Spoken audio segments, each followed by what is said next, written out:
Dernière journée de la semaine du festival.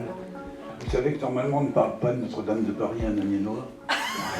C'est un film choral, on voulait vraiment insister sur le fait que c'était pas un archéologue phare qui va prendre la lumière, toute la lumière, mais que c'était vraiment un travail d'équipe. Morvan, qui est un hub pour la banane. J'ai appris ça, c'est un lieu où il y a beaucoup de... Enfin, quasiment toute la banane française rentre par ce port. Et mon objectif avec ce film a été de suivre au quotidien, de voir tous les aléas que représente un travail de recherche, de fouille pendant 3 ans. On a eu le défi les 3 années, avec nos bénévoles, avec les membres d'une association, avec donc les étudiants, et puis tout ce groupe d'archéologues.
Donc après les Zambiani hier, les Situani aujourd'hui, vous êtes vraiment gâtés.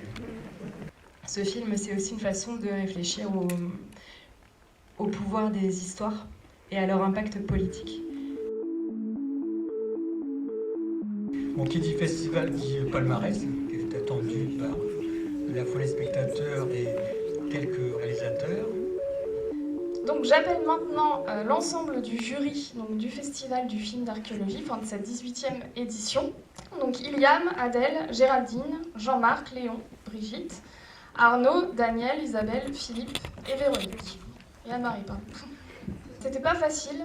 D'ailleurs, je crois que c'est Véronique qui disait au début qu'elle mettait 20 sur 20 à tous les films, donc on s'est dit que ça allait être compliqué de choisir. Je crois qu'on est tombé d'accord assez vite sur les lauréats. Bon, eh bien, une mention spéciale que nous avons nommée Écho des origines et que nous attribuons au film Première note. Je m'appelle évidemment la réalisatrice, la talentueuse Lisa Fangeau.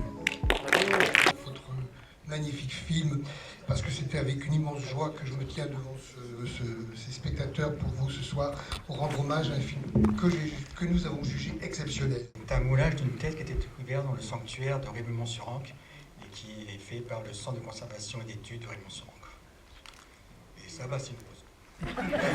Vraiment merci pour cette mention spéciale et pour ces mots, ça me touche beaucoup, surtout pour un film sur la musique qui effectivement est une des plus belles choses au monde, je trouve.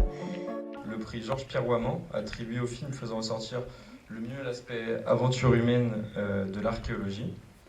Et dans cette catégorie, les nominés sont D'espoir et de patience, réalisé par Pascal Bonnel, Delphes, Nombril du monde, réalisé par Thibaut Marchand, et La cité oubliée de la dynastie Ming, réalisé par Stéphane Bégoin.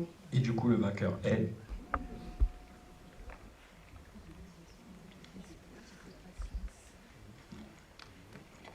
D'espoir et de patience, réalisé par Pascal Bonnel. Alors, par la simplicité de son propos et la justesse de son regard, ce film montre avec beaucoup de sincérité ce qu'est la réalité de l'archéologie. Et je ne connaissais rien à l'archéologie. Oui. Et merci à tous, enfin, on est voilà, très étonnés de ce qui nous arrive là, enfin, moi en tout cas, je ne m'attendais pas à ça. Je rappelle que c'est un prix de 1500 € qui est attribué par le conseil départemental de l'Ouest. Pour le prix de la Draco de France, il était attribué au meilleur film consacré à l'archéologie en France et Outre-mer.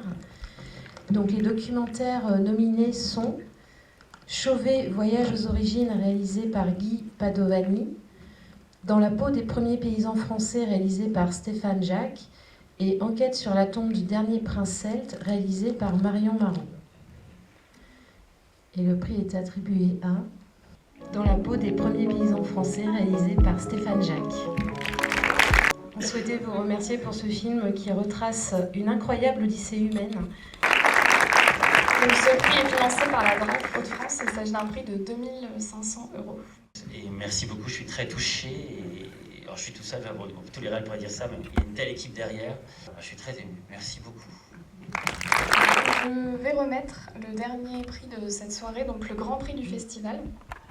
Donc, les documentaires nommés sont Le château d'Azouchi, réalisé par Marc Jampolski, Le mystère des cerfs-volants volants du désert, réalisé par Nathalie Laville, et Sarah Haver, L'énigme du paradis perdu, réalisé par Gerdan Saléa. Donc le prix est attribué à Le mystère des cerfs-volants du désert. Votre film a captivé et a vraiment fait vibrer les membres du jury du 18e Festival du film d'archéologie d'Amiens. Bravo. Je vous remercie beaucoup, je suis aussi très émue. J'ai une petite souris qui m'a dit en plus que vous avez vu le film sans sous-titrage. Donc je voulais lui dire bravo parce qu'il était déjà dense. Donc je rappelle, c'est un prix de 5 000 €, mais qu'il n'y a pas que ça. Effectivement, demandé à 3 festivals, Objectif Préhistoire, la rencontre archéologique de Narbonnaise et le festival de Rabat, d'offrir également leur trophée. C'est l'œil du génie de l'empereur Auguste qui est représenté dans une domus du 1er siècle de notre ère à Narbonne. Objectif Préhistoire, festival de films, d'archéologie, mais de préhistoire, centré uniquement sur la préhistoire. Donc on a la petite main négative qui est une des représentations qu'on trouve régulièrement dans les grottes ornées. C'est un trophée de site emblématique de Chalain qui est inscrit comme patrimoine mondial. Aussi, on va faire une photo de groupe pour la postérité, pouvoir, grâce à un tirage au sort, bénéficier d'un voyage en montgolfière. Donc, on avait déjà offert un voyage en montgolfière il y a 2 ans, un lauréat qu'on n'a jamais revu. Il est déjà dans les hauteurs.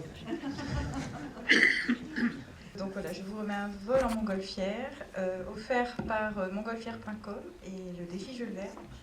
Écoutez, merci beaucoup. Je suis très content du lot que j'ai gagné. Donc je remercie l'association et France 3 pour ce beau cadeau et pouvoir découvrir Amiens vue du ciel. Un spectateur, une spectatrice est-il ou est-elle née le 4 avril, le 5 avril, le 6 avril, le 7. Est-ce que quelqu'un est né au mois d'avril? Ah, il y a le 8.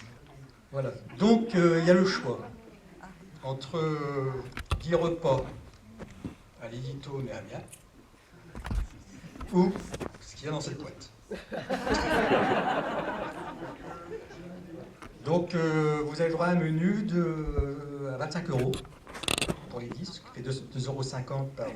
Ah non, donc c'est offert par le restaurant, par Digito, en soutien au festival.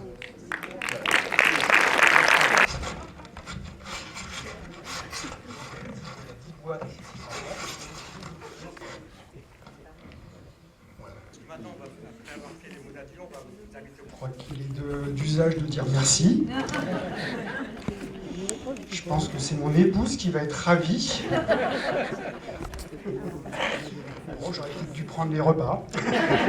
Au terme de ce festival, j'espère que ça vous a plu. De toute façon, si ça ne vous a pas plu, c'est trop tard. Puisque tout ça nous encourage. Ce qui nous fait dire qu'il y aura une 19e édition en 2028. Mort à la 18e édition et vive la 19e. Et allons voir un verre de la musique.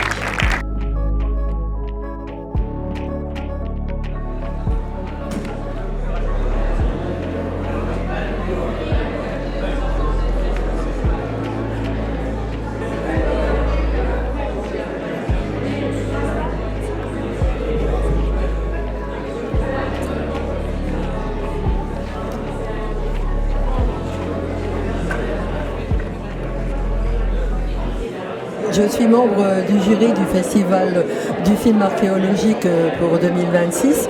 Il y a énormément de documentaires de très très bonne qualité. Moi, ce qui m'a le plus marqué, c'est le jeune archéologue qui était passé l'année précédente et qui passait son savoir, malgré tout, à une plus jeune, et qui était à fond dedans. Et puis des conditions de projection et d'écoute qui étaient quasiment idéales. On rentre carrément dans les grottes sur grand écran. Là, on est à la dimension réelle des lieux et c'est une émotion supplémentaire. Je pense que tout était réuni pour avoir un très très bon festival. C'est ce qui est ressorti de ça, c'est l'humain en tant qu'artiste avec les peintures rupestres qui sont absolument émouvantes, extraordinaires. L'humain avec la création de la musique. Et là vraiment c'est un film qui était merveilleux, que j'ai beaucoup aimé. Et je me disais que si j'avais 14 ans maintenant et je voyais ça, je serais archéologue.